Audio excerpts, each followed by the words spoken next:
Global skill development mission में आपका स्वागत है।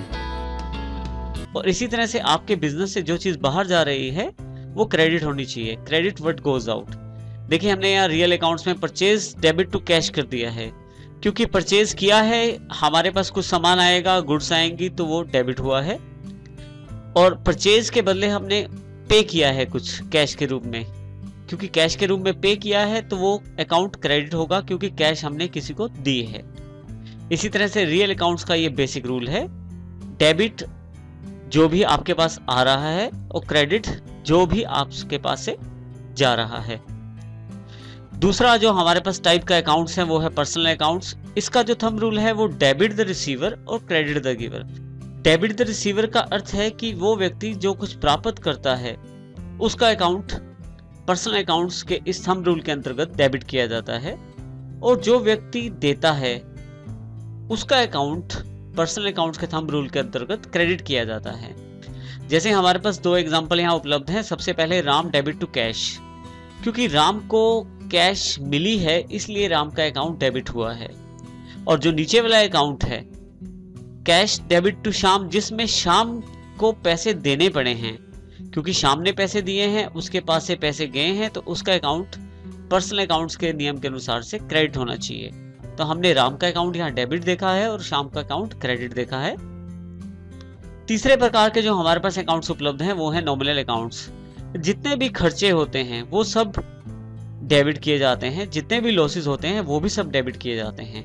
थंब रूल के अनुसार debit all expenses and losses. जो पहला एग्जांपल इसी को प्रदर्शित करता है, क्योंकि हमारे पास ऑफिस का जो फोन बिल है वो एक खर्चा है हमारा, इसलिए हमने उसको डेबिट किया है।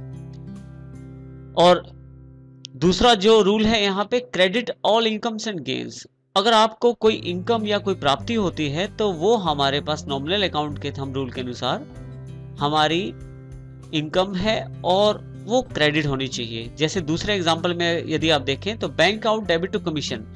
हमें किसी से कमीशन मिली है और उसने हमें बैंक के द्वारा वो कमीशन दी है, तो आप यहाँ ध्यान दे तो कमीशन अकाउंट यहाँ क्रेडिट हुआ है, क्योंकि वो हमारी इनकम है। इस प्रकार से नॉमिनल अकाउंट्स कार्य करते हैं। अकाउंट्स बनाते समय अकाउंट्स बनाने के लिए आपके पास काफी सारे डॉक्यूमेंट्स अवेलेबल रहते हैं, जिनका बहुत ही महत्व होता है अकाउंट्स में, जिसमें सबसे पहले बहुत इंपॉर्टेंट है वाउचर। जब भी हम बिजनेस की कोई ट्रांजैक्शन करते हैं तो उसको एक वाउचर में स्टोर कर दिया जाता है। वाउचर का अर्थ एक ऐसे कागज से है, एक ऐसे प्रारूप से है जिसमें आप उस बिजनेस की एंट्री कर सकें। दूसरा हमारे पास जो इंपॉर्टेंट टर्म है वो है इनवॉइस या बिल।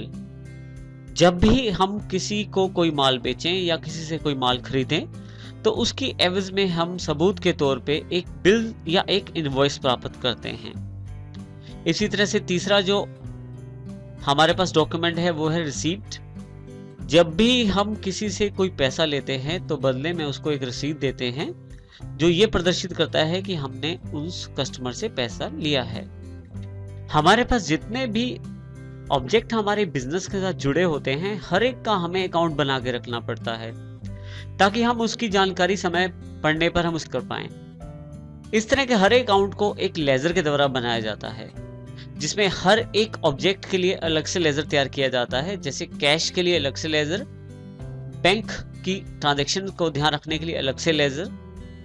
इसी तरह से जो हमारी एसेट्स हैं और जो फिक्स एसेट्स हैं जैसे मशीन, प्लांट, इन सब के लिए अलग। जो डेटर्स क्रेडिटर्स हैं, जो हमारे लेनदार और देनदार हैं, उनके लिए अलग से लेजर्स।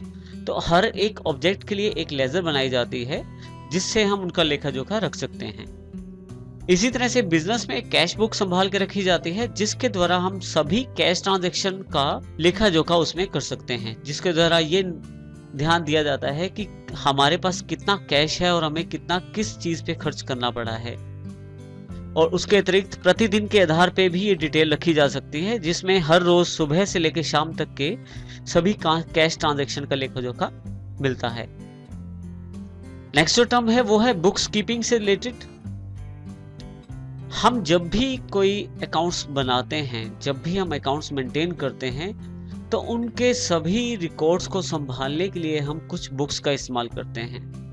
जिसमें हमारे पास एक लेजर, एक कैश बुक, इस तरह से हमारे पास और भी बहुत सारी अकाउंट्स की बुक्स अवेलेबल रहती हैं, जिनके द्वारा हम अपनी एंट्रीज को या रिकॉर्ड्स को संभाल कर रख सकते हैं।